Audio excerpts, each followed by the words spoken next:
Hello friends, मेरे YouTube channel पे आप सभी का हार्दिक स्वागत है। आज के वीडियो में मैं अपने भीमा शंकर ज्योतिर्लिंग मंदिर के अपने यात्रा के अनुभव को आप लोगों के साथ शेयर करने जा रहा हूं। उसके साथ साथ यहां पर पहुंचने के रास्तों के बारे में विस्तृत जानकारी दूंगा तथा इस मंदिर के बारे में आप लोगों को जानकारी दूंगा। तो सबसे पहले इस मंदिर के बारे में बताता हूँ। ये मंदिर कहाँ पे है। तो ये मंदिर महाराष्ट्र राज्य के पुणे डिस्ट्रिक्ट में स्थित है।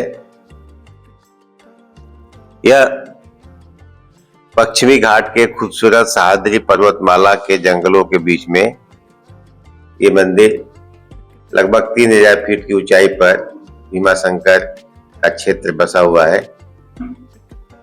यह मंदिर भगवान शिव के 12 ज्योतिर्लिंगों में से छठा ज्योतिर्लिंग माना जाता है और इसी मंदिर के पास भीमा नदी का उद्गम भी होता है और इसके आसपास का पूरा क्षेत्र भीमा शंकर वन्य जीव अभयारण्य वाइल्ड लाइफ सेंचुरी के अंतर्गत आता है, जो अपनी प्राकृतिक सुंदरता और दुर्लभ जीव जंतुओं के लिए एक बहुत ही प्रसिद्ध स्थान माना जाता है।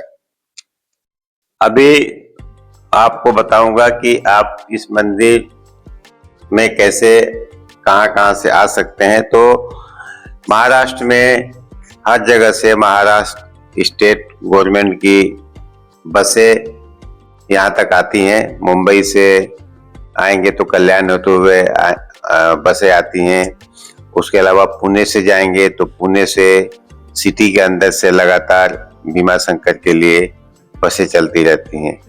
यदि आप अपने साधन से आना चाहते हैं तो मुंबई से लगभग 6 से 7 घंटा के करीब लगता है और यदि आप पुणे से आना चाहते हैं तो 3 से 4 घंटा लगता है।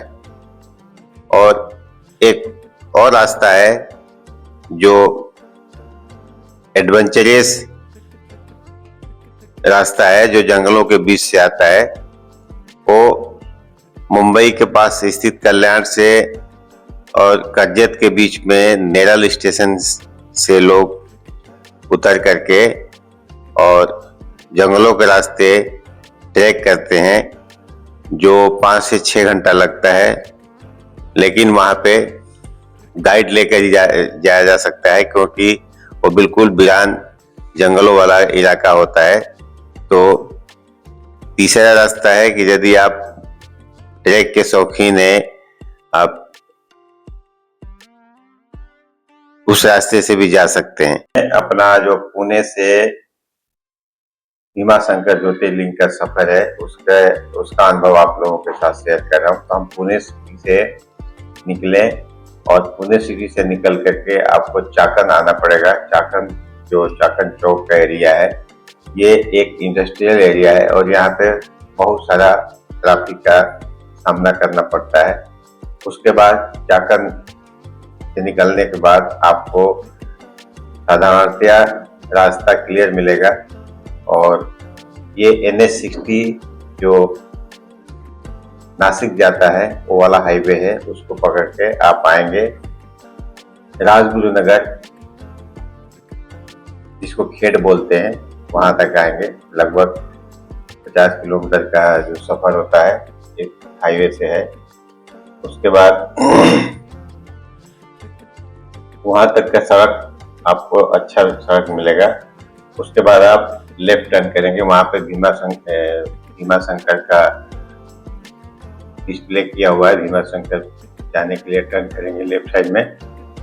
उसके बाद आप लेफ्ट टर्न करके गोड़ेगांव की तरफ आएंगे और वहां से आपको पहाड़ी इलाका शुरू हो जाता है। यहाँ के रास्ते घुमावदार और हरे भरे रास्ते हैं, सह्याद्री की हरी भरी घाटियां और घुमावदार रास्ते, और बहुत सुंदर दृश्य होता है। लेकिन इसके साथ साथ रास्ता भी बहुत ज्यादा ऊंचाई और घुमावदार होने के कारण सावधानी की जरूरत होती है। यहाँ पर ड्राइविंग करना थोड़ा चैलेंजिंग होगा, ध्यान से ड्राइव करना पड़ेगा। इसके बाद जैसे आप आगे बढ़ेंगे तो भीमाशंकर के तरफ 10-15-20 किलोमीटर पहले से ही आपको बादलों का फोग मिलना शुरू हो जाएगा, और वो विजिबिलिटी भी कभी कभी बहुत डाउन हो जाता है, कभी थोड़ा ठीक रहता है, तो इसका भी ध्यान। एक तो पहाड़ी वाले रास्ते, ऊपर से विजिबिलिटी एक समस्या है।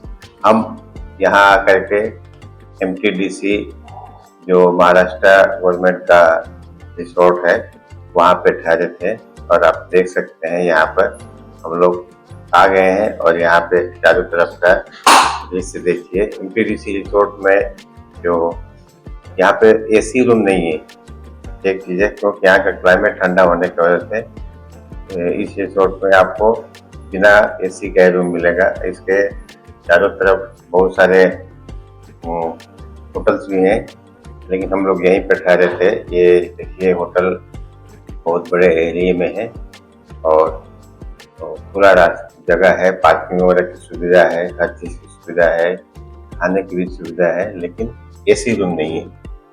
यहाँ पे दूसरा समस्या है कि यहाँ पे हमारा एयरटेल का नेटवर्क काम नहीं कर रहा था, तो नेटवर्क का भी प्रॉब्लम शुरू हो जाता है। तो एक तो समस्या है विजिबिलिटी का, दूसरा रास्ता पतला है, तीसरा मोबाइल नेटवर्क का समस्या है।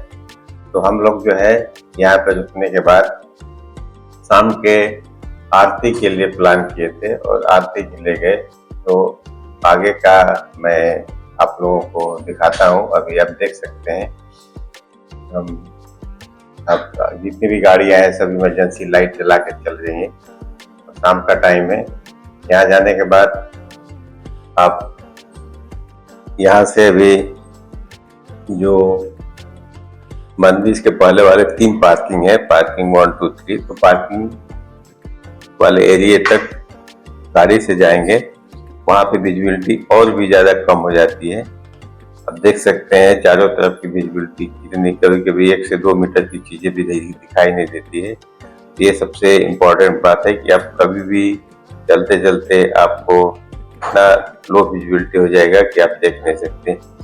यहाँ पर हम लोगों ने खड़ा कर दिया गाड़ी को। खड़ा करने के बाद यहाँ से 2 किलोमीटर तक बाई वॉक जा रहे हैं, और उसके बाद जो मंदिर है पार्किंग एरिया से नीचे की तरफ 2 किलोमीटर जाने के बाद नीचे की तरफ लगभग 150-200 सीढ़ियाँ चलनी पड़ती है, और नीचे जाने के बाद ही मंदिर का गर्भगृह है। यहाँ पे सीढ़ियाँ से चलते समय दोनों साइड में आपको बहुत सारी दुकानें मिलेंगी, और जो बुजुर्ग आदमी हो गए हैं उनके लिए पालकियाँ भी हैं। आजकल मंदिर के अंदर रिनोवेशन का काम चल रहा है, तो बहुत सारे कंस्ट्रक्शन काम चल रहा है। यहाँ पे सावधानी से जाना चाहिए, और इसका टाइमिंग भी सुबह 7 बजे से लेके 11 बजे तक का है आजकल। तो उसी के हिसाब से आप अपना प्लान बनाइए। शाम के टाइम में आरती होती है, हमने आरती के टाइम में गए थे और बिल्कुल विजिबिलिटी लो थी, हम बाई वॉक करके गए और आए। बहुत ही ज्यादा प्लीजेंट वेदर था, और चारों तरफ घने जंगलों के बीच में मंदिर स्थित है। तो आप लोग भी आइए, यहाँ का जो दृश्य है बहुत ही ज्यादा प्लीजेंट है। मंदिर के करीब पहुंचकर चारों तरफ फैली हरियाली और बादलों के बीच गूंजता हुआ भोलेनाथ का नाम इस जगह को श्रद्धा और प्राकृतिक सुंदरता का अद्भुत संगम बनाता है। हर हर महादेव। वीडियो देखने के लिए आप सबको बहुत बहुत धन्यवाद।